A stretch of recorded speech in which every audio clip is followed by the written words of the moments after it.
Bem-vindos ao Tempo contra o Tempo, um podcast apresentado por mim, Raquel Varela, historiadora e coautora com o coletivo Kairos.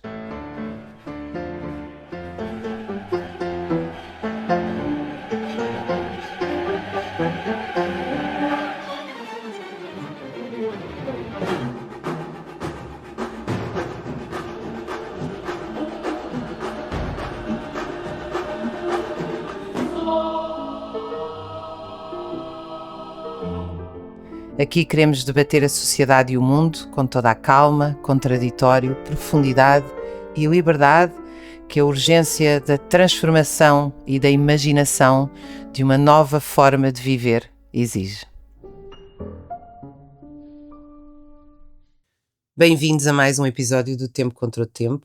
Eu hoje tenho comigo dois médicos, dois fundadores do Serviço Nacional de Saúde, dois médicos que dedicaram a vida ao Serviço Nacional de Saúde, e não só como médicos extraordinários, o oncologista João Oliveira e o cirurgião pediátrico Jaime Mendes, como médicos a pensar a gestão democrática, a gestão do Serviço Nacional de Saúde, a pensar num serviço para todos os portugueses de qualidade.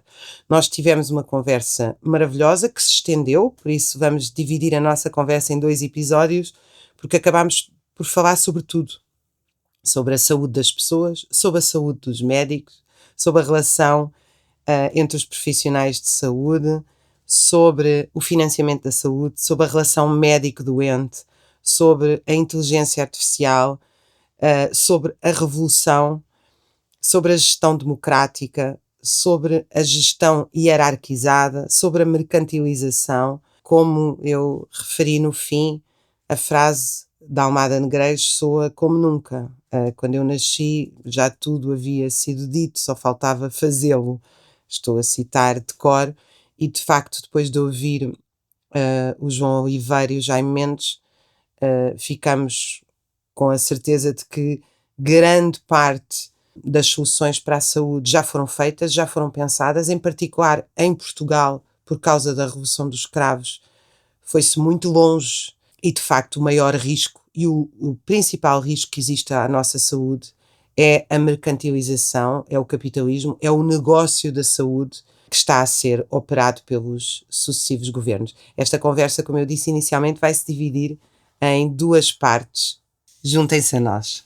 Eu hoje tenho comigo o João Oliveira, oncologista, ex-diretor do IPO, do Instituto Português de Oncologia, e o Jaime Mendes, cirurgião pediátrico e presidente da Associação de Médicos pelo Direito à Saúde e foi também presidente do Conselho Regional Sul. Qualquer um deles é fundador do SNS, do Serviço Nacional de Saúde, que não é o Sistema Nacional de Saúde que se fala agora. As palavrinhas têm significado, não têm, João? Tem, porque sobretudo as pessoas que usam o sistema em vez de serviço é para os distinguirem e para poderem englobar a parte privada dos prestadores. De qualquer modo, são 2 conceitos de níveis diferentes. Uma coisa é o Serviço Nacional de Saúde é serviço e não é por acaso, é o serviço para poder, porque tem inerente a noção de prestação de auxílio às pessoas e de interesse público, enquanto sistema é uma forma de funcionar. Eu até diria, sem fazer demasiado malabarismo com as palavras, que o Serviço Nacional de Saúde, dada a sua complexidade, tem de funcionar como um sistema. Mas não é isso que está em causa quando todos os dias há quem usa o nome de sistema para distinguir, para englobar os privados, para fazer, e até para alguma provocação. É um gosto tê-los aqui. Jaime, ainda existe Serviço Nacional de Saúde? Sim, ainda existe, é difícil. É difícil deitá-lo abaixo, não é? O Serviço Nacional de Saúde está inscrito na Constituição. A Constituição defende o direito à saúde e, apesar das tentativas de destruição que começaram logo a seguir à aprovação pela Assembleia da República do Serviço Nacional de Saúde, aliás, o PSD vota contra na especialidade e o CDS votou sempre contra. Ele foi aprovado. Eu lembro-me, não há nenhuma inconfidência, porque ele não pediu segredo. Não há dúvida que o António Arnaud foi aquele que conseguiu levar o diploma à Assembleia da República e ser aprovado, mas com muita dificuldade, segundo ele conta. Inclusivamente, houve uma altura que o Mário Soares lhe disse: epá, não desiste disso, não vale a pena. Foi realmente pela teimosia dele que aquilo ficou escrito na Constituição e bem, porque Mas, aí é Jaime, muito mais difícil de destruir. mas estando na Constituição não quer dizer que esteja na realidade, ou seja, quando as pessoas estão 20 horas numa urgência, não têm acesso a médico de família, quando não têm acesso a um especialista se precisam, sobretudo quando se sentem inseguras, será que as pessoas hoje que estão doentes se sentem seguras, sentem que se entrarem no Serviço Nacional, ou seja, a minha pergunta era mais, de facto, nós temos hoje, podemos dizer que existe um Serviço Nacional de Saúde, na tua opinião? Achas, independentemente de estar inscrito? Eu acho que há sítios que funcionam muito mal, e era isso que eu estava a dizer, com as tentativas sucessivas de destruição do serviço, que tem já muitos anos, mas que nunca foi aceito pela maioria dos partidos políticos e que sempre o combateram. Apesar de tudo, tem uma certa resiliência, não é? E a defesa hoje é, de facto, que ele está escrito na Constituição. Há sítios onde funciona muito mal, há outros que funciona bem. Eu penso que, por exemplo, o João Oliveira poderá corroborar ou não a minha ideia, o Instituto Português de Oncologia, que eles não tocam nas revisões aos institutos de oncologia, funciona não como funcionava tão bem, mas funciona bem.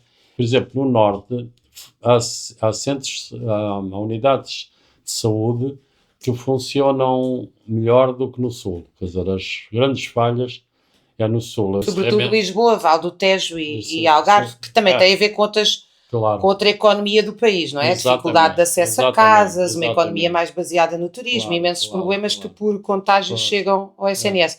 João, o Serviço Nacional de Saúde funciona? Funciona, e funciona melhor do que a ideia que as pessoas vão tendo, porque os meios de informação têm-se empenhado em salientar as partes negativas do funcionamento do Serviço Nacional de Saúde, serviços de urgência, maternidades, etc., pelas razões que poderíamos eventualmente falar, mas que, de uma maneira geral, são conhecidas, mas não é notícia, é muito difícil que sejam notícias, as boas notícias, que é do funcionamento normal do Serviço Nacional de Saúde, na sua maior dimensão, tanto nos atos relacionados com os cuidados primários, como nos atos mais sofisticados, que continuam, apesar de tudo, a ser feitos no Serviço Nacional de Saúde.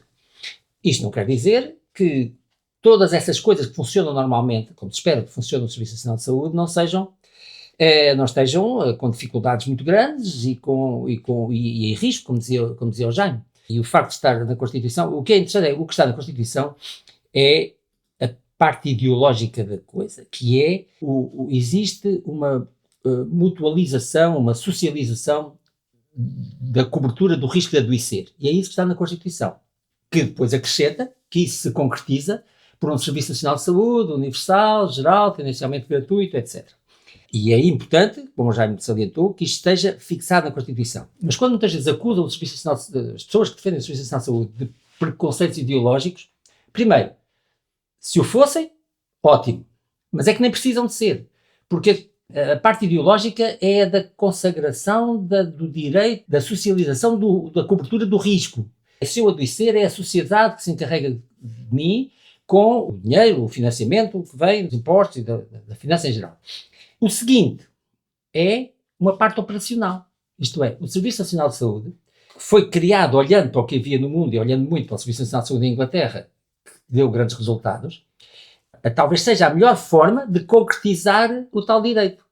E se nós virmos bem, a resistência que o Serviço Nacional de Saúde tem tido aos diversos ataques que tem sofrido, deve-se à força da estrutura que está criada, à solidez da estrutura que está criada, porque esta coisa de cuidados primários, cobrindo toda a população, por unidades de saúde familiar, centros de saúde, o que se quiser, com equipas de saúde, médicos, enfermeiros e outros profissionais, que conhecem as populações como porta de entrada, e depois um segundo nível hospitalar, onde estão as coisas das especialidades mais sofisticadas, se quisermos, etc. Este tipo de organização, com todo ele financiado pelos impostos, é muito forte, resolve muito, e mesmo sob agressão, sob stress, ele continua a conseguir resistir. Se fosse um sistema todo baseado nas convenções, como por exemplo em grande parte do sistema francês, seria muito mais dispendioso e não estaria a satisfazer da mesma maneira. Portanto, em Portugal, a coisa criou-se com esta estrutura de uma forma operacional e que eu continuo a dizer, e se nós olharmos em volta, que resiste aos ataques porque tem esta solidez. Ele precisa de ser melhorado, não precisa de ser transformado na sua essência operacional.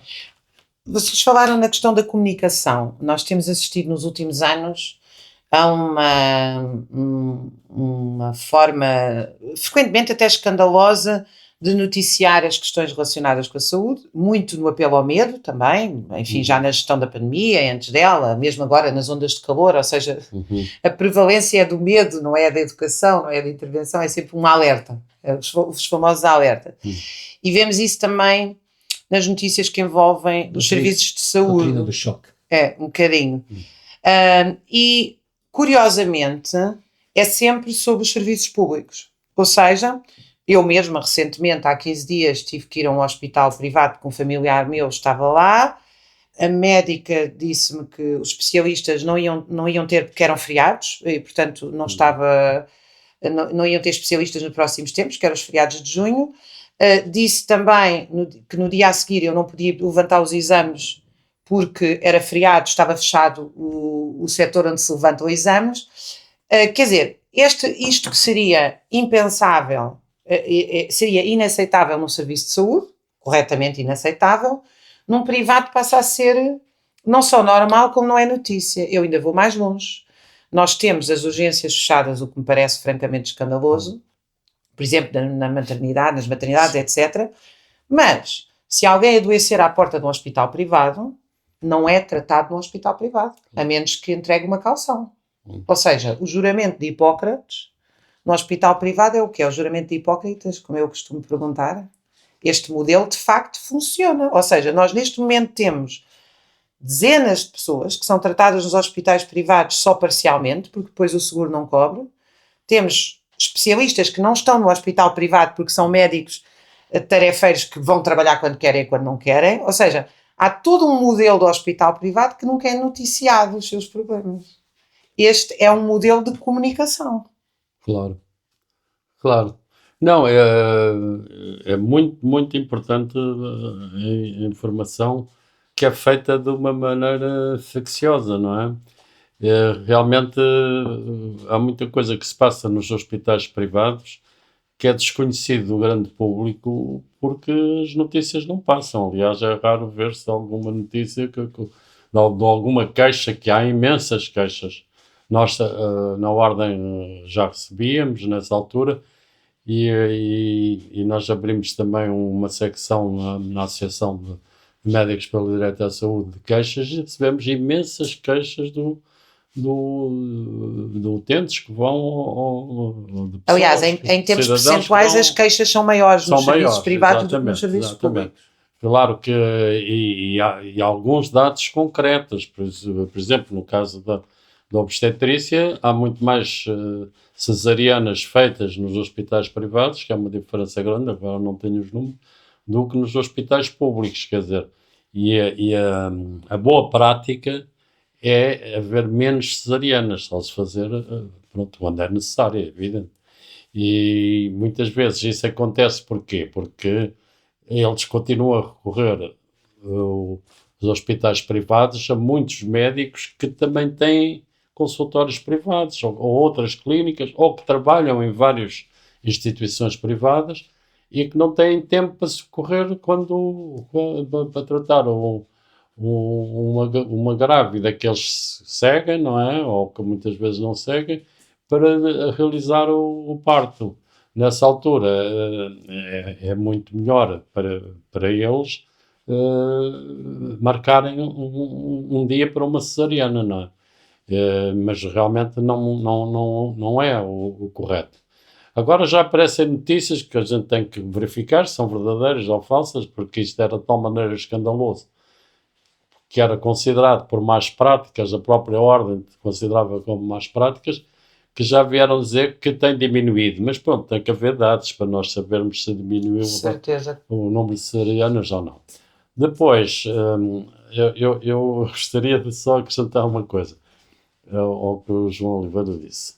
Isto para dizer que a tentativa de destruição do Serviço Nacional de Saúde também é feita por dentro, por muitos gestores. E é uma coisa que que por isso que, apesar da sua resiliência, é muito difícil de se defender de quando gera o hospital, ou agora, pronto, mudaram de nome, não é? Porque é o hospital mais não sei quantos centros de saúde, não é? Portanto, eu tenho maior experiência de Santa Maria, portanto, acho que é o Hospital de Santa Maria mais 9 centros de saúde, o que penso que foi uma atitude completamente errada do governo, não é? E desta ministra, porque se já era difícil dirigir uma empresa que era das maiores empresas portuguesas, não é? Tinha 10 mil trabalhadores, não é? Era maior que a TAP. Agora, com mais 900 de saúde, quer dizer, é praticamente impossível e as coisas provavelmente correm mal. E digo isto porquê? Porque também a gente fala daquilo que conhece, não é? Eu agora, nesta idade, já sou utente, não é?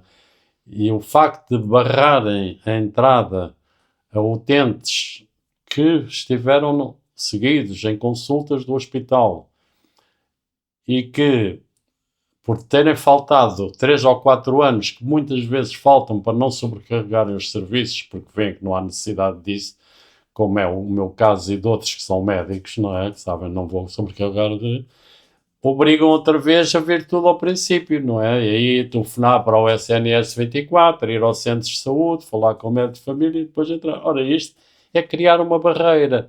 Esta barreira é feita para quê? É para depois apresentar números ao governo e o governo apresentar às populações que afinal não há tanta gente em lista de espera, porque as coisas é o que eles chamam as limpezas das listas de espera, que é uma das manobras que tem, mas que dificulta o acesso ao Serviço Nacional de Saúde, porque numa situação dessas o utente vai para o privado, se tem possibilidades, por exemplo, se tem ADC, não vai estar para ali à espera de telefonar, depois de ir ao centro, quer dizer, este João, esquema das não barreiras foi sempre, é um sistema que tu conheces de certeza, e foi sempre aplicado em todos, não foi só na saúde, em todos os sítios em que querem dificultar o acesso. Eu vou mais longe, e não sei se o João, particularmente no IPO, não verificou isso e não viu essas expressões, porque, por exemplo, o escândalo e até a devassa que se fez em torno do caso das gêmeas,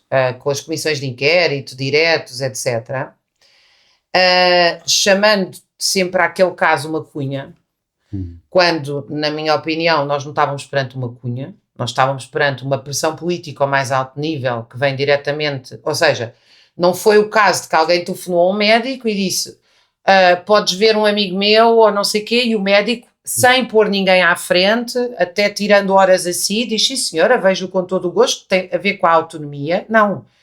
Quando passou por médicos, estou a contar o que sei publicamente, os médicos negam a necessidade da prescrição do medicamento e a pressão vem de cima do poder político, não vem de uma decisão médica. O que é muito curioso neste caso é que este caso serviu, mais um, para pôr em causa a autonomia de decisão dos médicos. Quer dizer, eu é que decido que doentes é que eu vejo e como. Esta é uma questão absolutamente fulcral. Ou seja, em nome do suposto combate à cunha e ao corporativismo, não se está a pôr em causa a autonomia do médico de decidir quando, como é que vê os seus doentes e passar isso por uma seleção administrativa até algorítmica, cujos erros podem ser eventualmente até maiores, pergunto eu. A questão da autonomia dava uma conversa inteira para vermos o que é. Eu não sei se esse caso das gêmeas foi usado para atacar, integrou-se perfeitamente nesta onda de desinformação sobre o Serviço Nacional de Saúde e deu muito jeito. Até serviu de biombo, deixou de se falar do Serviço Nacional de Saúde e do seu funcionamento para se falar das eventuais irregularidades que existiram nesse caso. Não tenho o conhecimento suficiente para perceber se, na essência, se ele atentou contra a autonomia dos médicos. Não sei, apesar de toda a informação que houve sobre isso, acho que tenho o direito de estar confuso. Claro. De qualquer modo, não acho que... e porque é que eu eu envolvo nisto alguma crítica à utilização que foi dada ao caso. Porque eu acho que as coisas jogam-se muito mais em pormenores que às vezes não têm a relevância que aproveitaram para lhe dar. Isso, em relação a isso. Agora, em relação à autonomia e ao funcionamento, acho importante este aspecto que o Jaime salientou sobre a administração, a gestão dos estabelecimentos públicos, dos estabelecimentos de Serviço Nacional de Saúde. Porque eu julgo que há muitos equívocos, isto é, quando, fruto das ideias já que vêm do New Public Management, não é? Desta coisa da empresarialização dos hospitais, da utilização de formas de gestão de caráter privado dentro das instituições públicas, muitos funcionários, muitos gestores públicos poderão eventualmente ter translido a transformação. É evidente que há determinadas formas de organização das instituições privadas que podem ser úteis de uma instituição pública, mas a partir de certa altura não houve acompanhamento dessas transformações. E foi fácil a alguns excederem-se, pecarem em processo, julgarem que estavam na direção de uma empresa privada tucur, e não é? Portanto, a essência do serviço público passa por outra coisa, que do ponto de vista processual, haja determinadas coisas que beneficiam, mas temos que ir vendo quais são, quais não são, ir recolhendo as experiências, voltando para trás quando for necessário.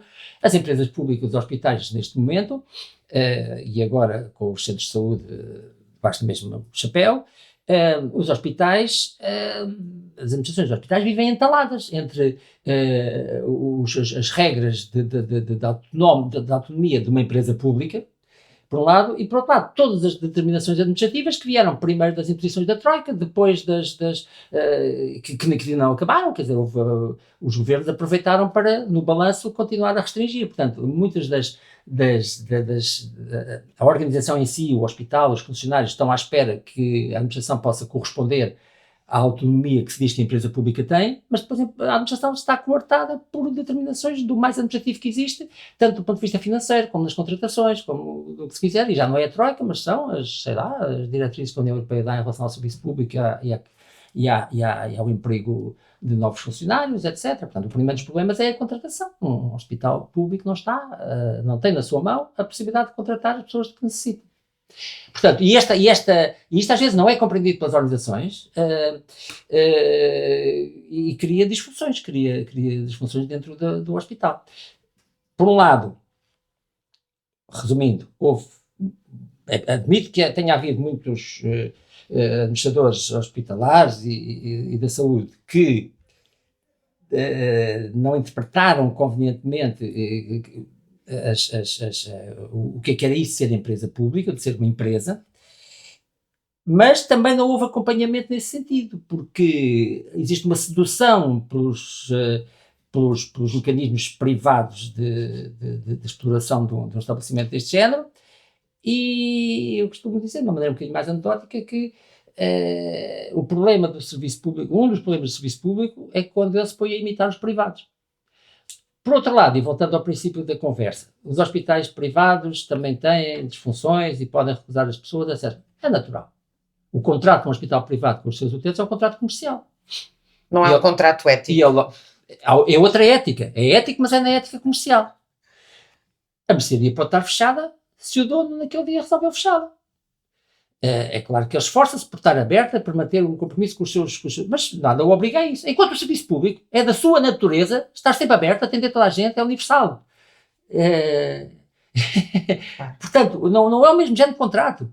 Não temos que confundir as duas coisas. Mas, João, ele não está com o hospital privado porque ele decide não tratar determinados doentes. Porque a sua ética é para com os seus acionistas, proprietários, seja o que for. E como é que ficam os médicos e os enfermeiros no meio disso tudo? Porque os estudos em França da saúde mental dos profissionais de saúde dizem que à consciência ninguém pode mentir. Ou seja, os médicos, enfermeiros e o pessoal de saúde que trabalha em condições que sente que não fez o melhor pelos seus doentes, entram em ruptura psíquica consigo próprios, ética, etc. Não é? Por isso é que eu ainda agora brincava com o nome do juramento. Porque como é que se sentirá um médico que tem alguém em sofrimento à sua frente, que ele sabe curar, que ele tem meios para curar, mas essa pessoa não tem uma caução? Como é que este médico vai para casa? Isso por um lado. Mas nos serviços públicos também há problemas que podem pôr a ética dos profissionais em jogo da mesma maneira, não é? Eu diria que há menos, que se houver, é estranho, se houver limitações desse género no serviço público é estranho, se houver limitações desse género no serviço privado é porque é comercial, não é estranho. Portanto, eu tenho aqui os corrigir no serviço público. Claro. Os profissionais podem estar em conflito ético e em sofrimento ético, mas até agora ninguém foi obrigado a trabalhar numa instituição pública.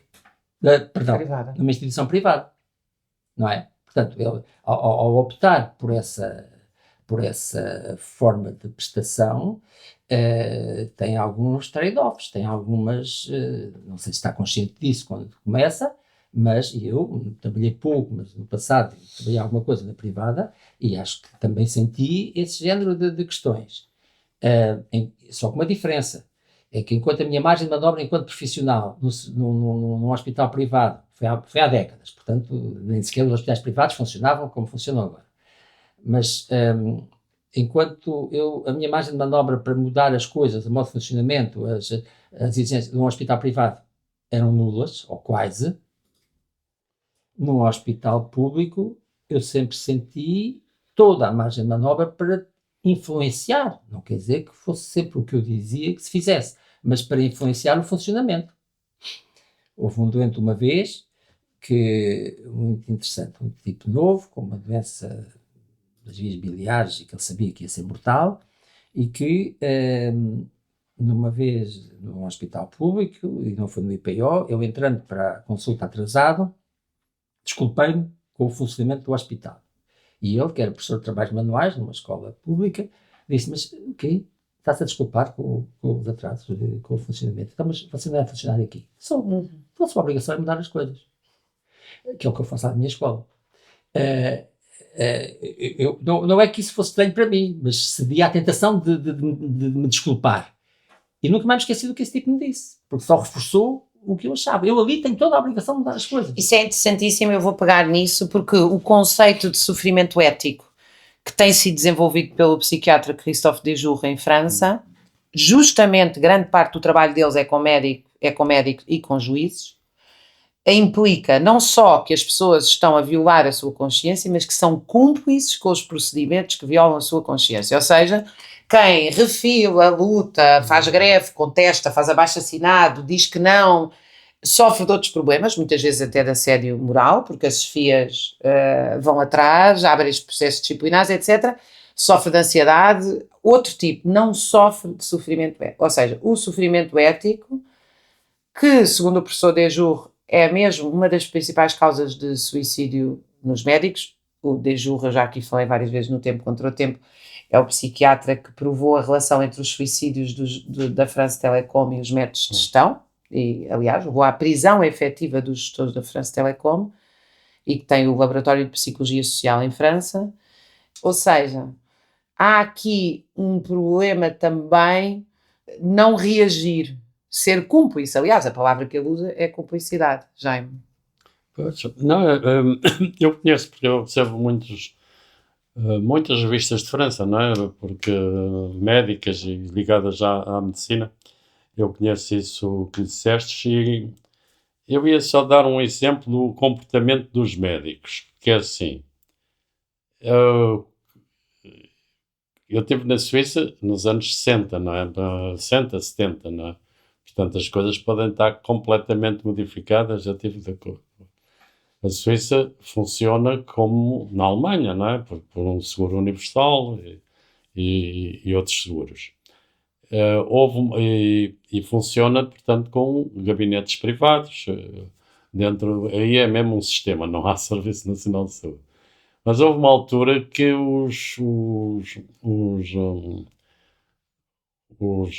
as seguradoras quiseram impor aos médicos o tipo de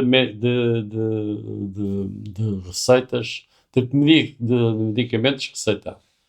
E os suíços, que não são nada de greve, ameaçaram com uma greve, porque sentiram que era um ataque à sua liberdade e vá lá, ao seu juramento de Hipócrates e até à sua ética. Pronto, e os seguros recuaram.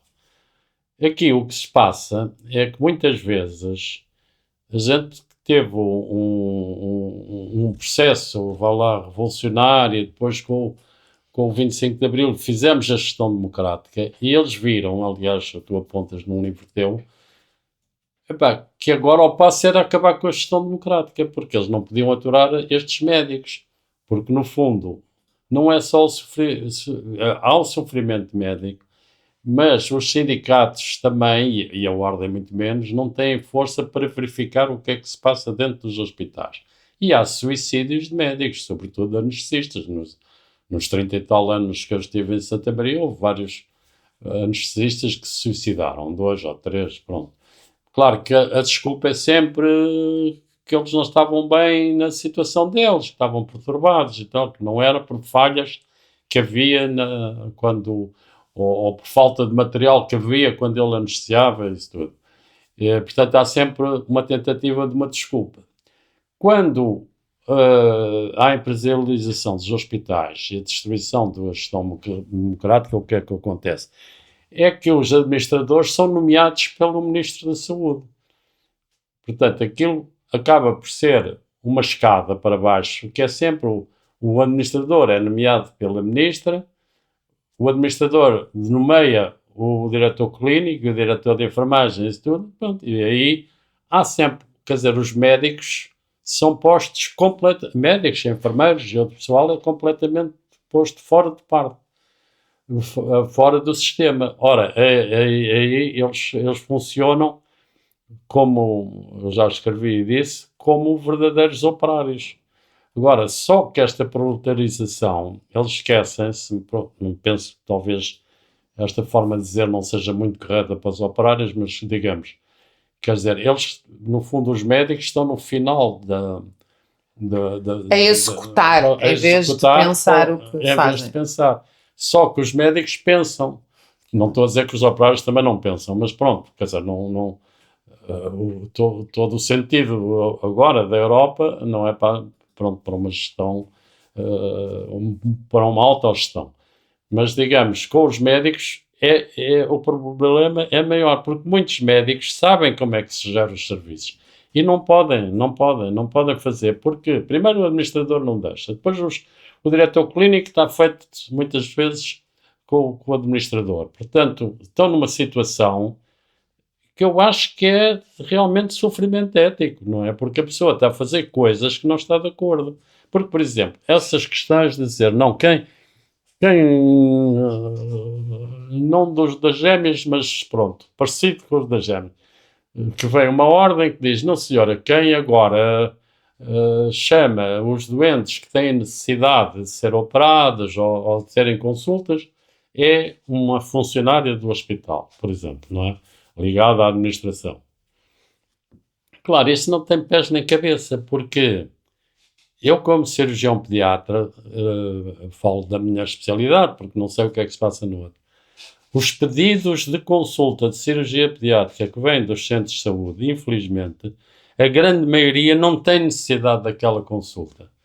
Portanto, o que eu disse, não, eu não faço isto. Eu, quando dirigi o serviço, quando saí do IPO e fui lá dirigir o serviço, não. Eu é que tenho que ver, é que tenho que fazer o rastreio dos doentes. Não é agora uma funcionária, não é? Não é porque o doente se inscreveu primeiro que o outro, ou que o médico de saúde mandou, que ele tem direito a uma consulta mais depressa que o outro, não é? E isto é um ato médico. Mas isso é aquilo que outro autor francês tem estudado muito, que é a governação pelos números, o Alain Soupiot. Exato. Ou seja, a nova gestão pública, que é a empresarialização dos serviços públicos para garantir formas evidentemente lucrativas nos serviços públicos, seja pelo pagamento da dívida pública, seja pelas subcontratações, criou uma forma de gestão numérica que nós agora estamos a ver, e esta era uma pergunta que eu queria deixar para os dois, porque tem sido das coisas que mais nos têm interessado a nós nos últimos anos, era uma espécie de antecâmara da inteligência artificial, ou seja, aquilo que as pessoas pensavam, que o médico passava horas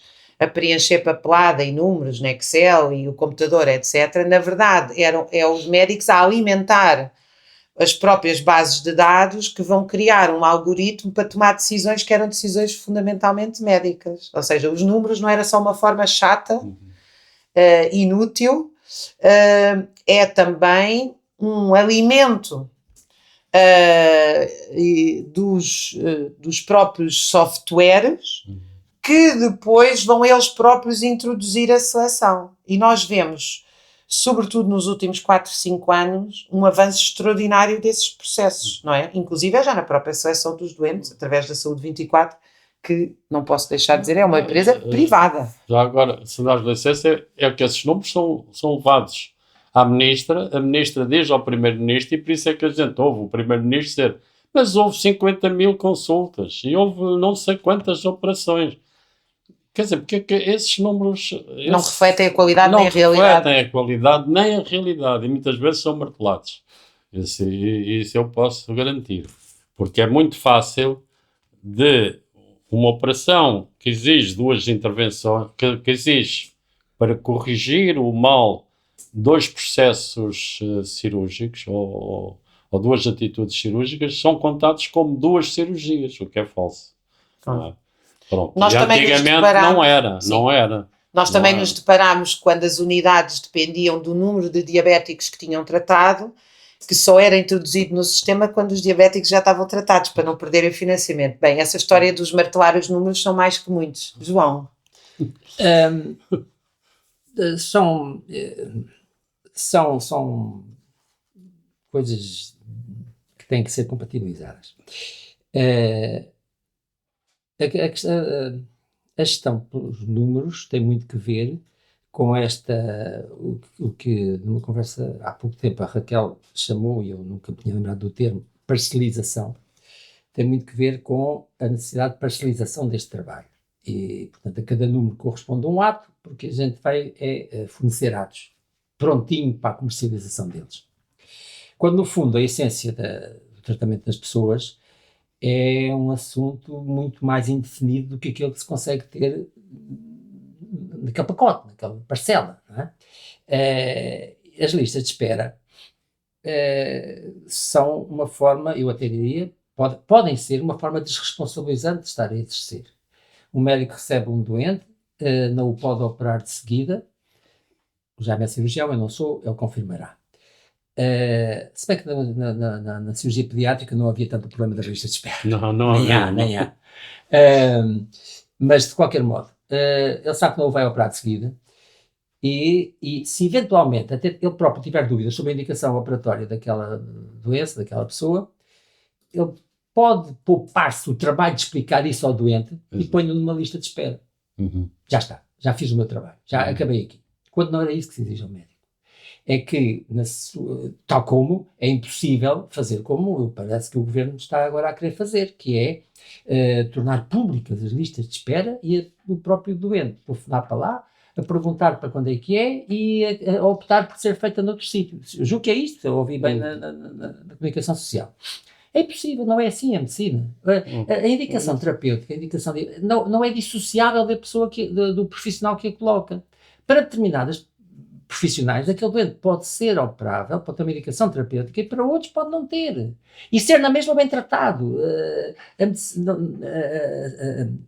A clínica não se compadece com uma standardização completa que vá ao ponto da gestão informática das listas de espera, como vocês estão a dizer, e bem.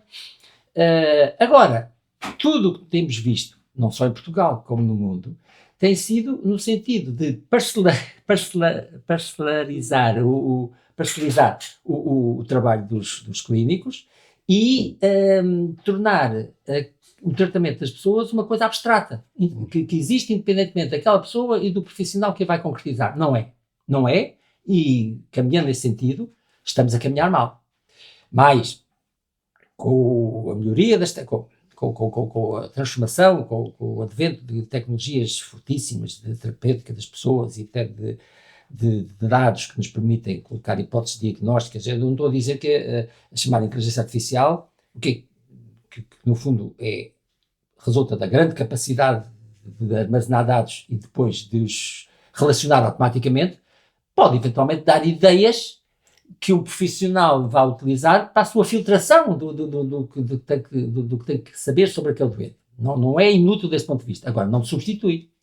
E se os médicos acham que vão ser operadores de tecnologias,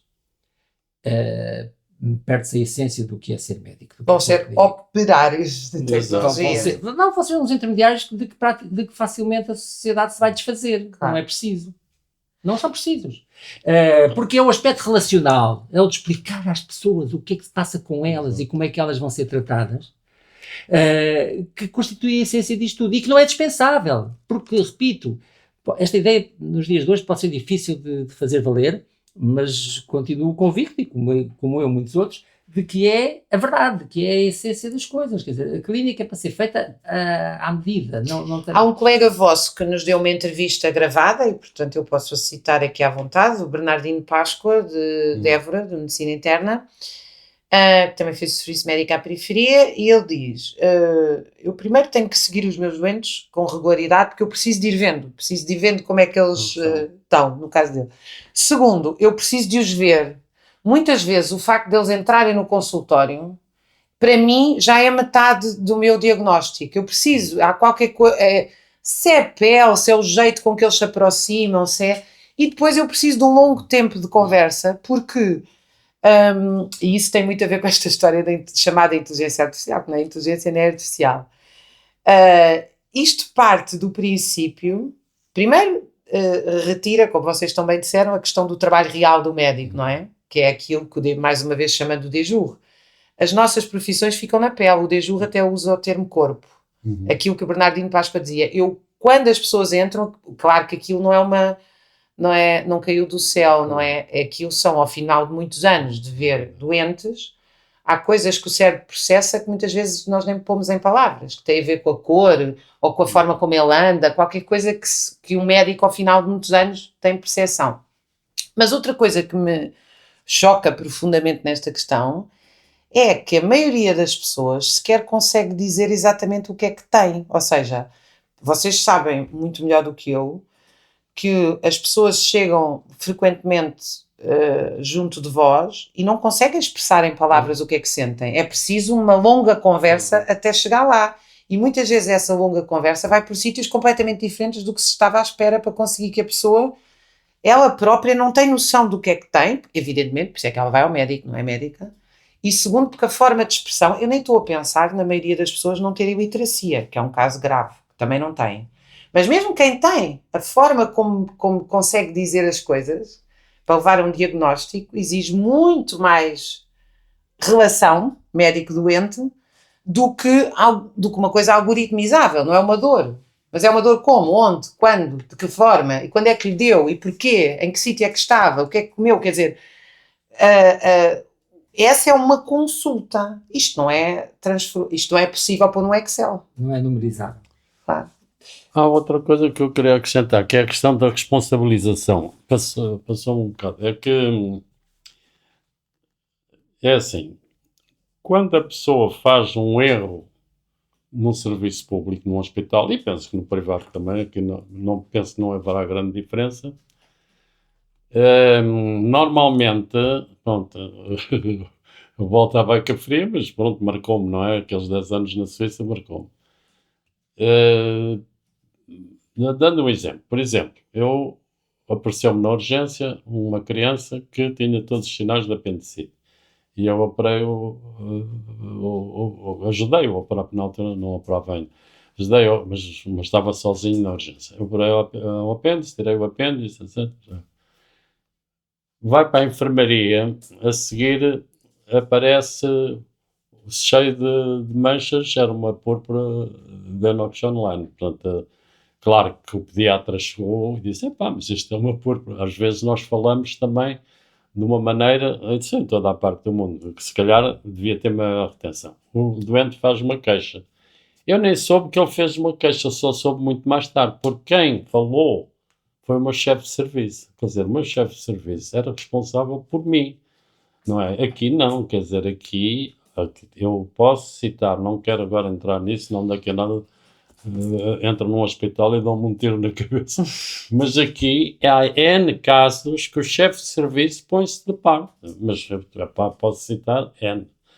E muito menos o administrador, quer dizer, há um colega, pronto, há uns que dizem que é muito bom, que é muito mau, eu também acho que ele pode ser muito bom dermatologista, mas pisou o risco, que recebeu os 50 mil euros por 5 urgências.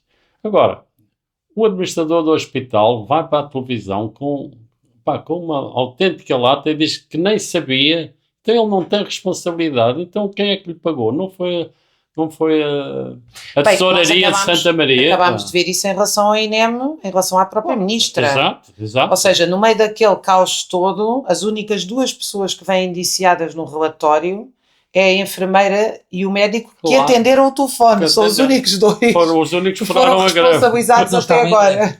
Foram os únicos 2 que estão responsabilizados por qualquer coisa. Não, e eu acho que isso realmente é uma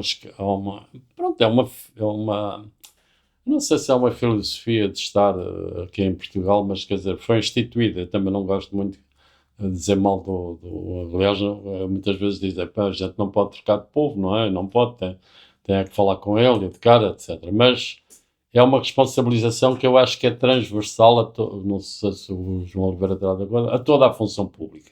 Mas eu acho que isso aconteceu sobretudo, se me permites, depois da introdução destes métodos de gestão empresariais, porque antigamente o catedrático, o chefe de serviço, por exemplo, eu lembro-me a minha mãe que é investigadora e eu ter comentado com ela um erro num projeto apresentado a júri e aprovado, e a minha mãe que é investigadora da vossa geração, toda a gente queria massacrar a pessoa que apresentou o projeto, e a minha mãe disse imediatamente, mas não foi aprovado por um júri? Foi. Quantos membros tinha o júri? 7. Toda a gente é responsável por isso. Ou seja, na cabeça dela, a responsabilidade começa nos mais altos e assume-se como coletivamente. E é curioso que essa responsabilidade também permite não ocultar erros, porque uma coisa que nós temos verificado nos locais de trabalho é que quanto menos responsabilidade coletiva, compreensão, a assunção de que os que sabem mais protegem, etc., mais erros se ocultam. Mais mentiras há. Ou seja, o que nós vivemos neste momento não é menos erros, é provavelmente mais ocultação do erro, João.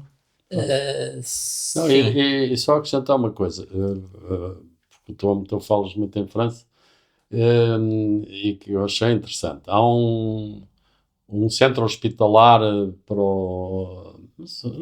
acho que é para o oeste de França, que é o centro hospitalar Simone Weil. E são vários hospitais, não é? Pronto, eles ganharam o prémio que é um concurso, do melhor hospital na questão dos recursos humanos. E eu fui ver o que é que eles faziam. Eles estão a fazer exatamente aquilo que nós fizemos em 75, 76, 77, é reunir os profissionais, discutir com eles, ver os erros, ver isto e conseguiram, ganharam o prémio porquê? Porque há muito menos de saídas desse hospital, de deserções. Quer dizer, os médicos ficam, os enfermeiros ficam. Claro que aqui a gente faz quer dizer, quando eles destroem, inclusivamente, a questão da exclusividade, a gente vai fazer uma reunião de serviço a Miriam, eu agora tenho que me ir embora porque tenho o consultório. Ou mesmo não tendo consultório, tenho que ir ao Alentejo operar, não sei o quê. Quer dizer, assim o Serviço Nacional de Saúde não funciona. Foi um erro enorme. Quem acabou com a exclusividade era, agora faz tempo, não era obrigatória, não é? Mas eu penso... Já é mais remunerado, então. Pois, mas eu penso que eles não estavam à espera de tanta gente a decidir-se pela exclusividade. E aí gastaram muito mais dinheiro e acabaram por é bom dizer que o fim da exclusividade foi introduzido com a redução do pagamento das horas extraordinárias no pós-troika e as pessoas começaram a fazer contas à vida, João, em relação a isto tudo que temos estado aqui. Há uma questão aquilo que nós assistimos neste momento é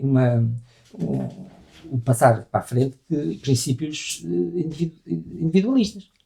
E se há forma de funcionamento de uma instituição de prestação de cuidados de saúde que é fundamental, é o funcionamento colegial. Pois. E é contra esse que eu não sei generalizadamente o que está a acontecer, mas pelo que temos visto de falta de profissionais, isto é, se não há os profissionais necessários em número suficiente, é óbvio que os atos em si são passados à frente, não deixam de se praticar. O que deixa de haver é a reflexão sobre os atos, deixa de haver a discussão coletiva dos atos. A primeira processo e tal de gestão da qualidade, que estão por todo lado, que há empresas que vêm vender metodologias e auditar, etc. É tudo muito obrigatório. Mas o primeiro parâmetro, a primeira atividade de garantia da qualidade é a visita do diretor de serviço, regular, discutindo com os seus colegas o que é que está a ser feito e aferindo, e sendo a discussão por ele e pelos restantes. Isto neste momento, eu não sei se continua a ser um ritual necessário que continua a ser cumprido em todo o lado, com a falta de gente, com a falta de tempo, com a imensidão de atos que tem que se fazer, porque atualmente, mesmo que não se tratem mais pessoas em cada hospital, há muito mais coisas para fazer a essas pessoas, não é? Com mais ou menos futilidade, mas existem muitas coisas que não deixam de se fazer. Parênteses aqui, sim, eu até acho que com muita futilidade, ou com muita sobre diagnóstico e sobre tratamento, porque também se atua defensivamente, porque nunca ninguém foi condenado por fazer coisas a mais, ou acusado de fazer coisas a mais aos doentes, mas toda a gente é acusado de fazer coisas a menos, mesmo que elas não sejam necessárias, fechei o parênteses, era outro assunto, mas com toda esta atividade que existe nas instituições de saúde e a necessidade de realizar atos identificáveis, numerizáveis, etc., o resto, que não é numerizável, mas que é fundamental para a qualidade do que está a fazer-se e para a correção, desaparece. O espírito que está a ser incutido nas pessoas, em toda a sociedade, e obviamente refletido nos serviços de saúde, é o do individualismo. É ótimo para um hospital privado, mesmo que diga que tem um coletivo, que tem uma consulta multidisciplinar, que tem isso tudo. Os profissionais que lá estão, até uma das coisas que trocam pelo facto de trabalhar num hospital privado eventualmente com menos autonomia, é tempo. Neste momento, o que eu vejo nos jovens é trocarem facilmente tempo por dinheiro. Até não se importam ganhar um bocado menos, desde que digam que só vêm a trabalhar hoje, amanhã, quando me apetecer. O ideal é mesmo fazer serviço de urgência, sobrepagos, e não fazer trabalho de rotina, que é aquele que é substancial, que é aquele que os doentes precisam, que é aquele que tem as instâncias colegiais de análise e decisão, etc, etc, etc. E esta perversão, eu chamo-lhe perversão sem medo, julgo que está instituída e mais, eu chamo-lhe perversão, mas toda a gente achará que é normal. É preciso até lá um médico. O centro de saúde debate-se com falta de pessoal. E agora temos médico. Um tipo novo, que vai lá estar 3 meses e que nunca vai conhecer as pessoas. Como a Raquel há pouquinho estava a dizer, o exemplo de conhecer a pessoa, de ver como é que ela entra no consultório, de sentir, é verdade do ponto de vista geral e é verdade do ponto de vista individual. Um doente entra no consultório a queixar-se de uma coisa qualquer. Se for um doente que eu já conheço e que a minha equipa de saúde conhece, eu percebo se é uma queixa real ou se ele está com outro problema e aquilo é uma capa para outra coisa que ele está a ter e eu não me engano. Se for uma pessoa que eu não conheço, um médico extemporâneo que está ali assim, pede exames, ponto final. Não tem possibilidade de interpretar essas coisas subliminares e não numerizáveis, já agora, que os doentes apresentam e que são fundamentais para a clínica. Continuam a ser, não é conservadorismo meu dizer que são, não é? Por muito que os sistemas de detecção de deepfake já consigam perceber os sintomas do deepfake, a expressão facial daquele avatar não é verdadeira, mas por muito que os mecanismos atualmente digitais façam isto, fazem com informação que teve que estar a ser metida. Enquanto o médico consegue ainda fazer isto, com a informação que lá pôs, mas também usando coisas que não puderam ser introduzidas no João, serviço digital. colocou aí numa questão muito interessante que para mim tem a ver com o anátema neoliberal, é que tudo isto é para otimizar recursos. Ora, o que nós vemos... O problema é que o que quer dizer ótimo? Exatamente. É ótimo para quê? Ótimo para quê? Porque Exatamente. não é ótimo para tratar as pessoas. Exatamente. Não otimizei nesse sentido, Claro. otimizei no sentido comercial. Se nós tivéssemos um médico de família que é efetivamente um médico de família, inclusive é o modelo como chegámos a ter na Bélgica e noutros sítios, que era o médico era daquela família.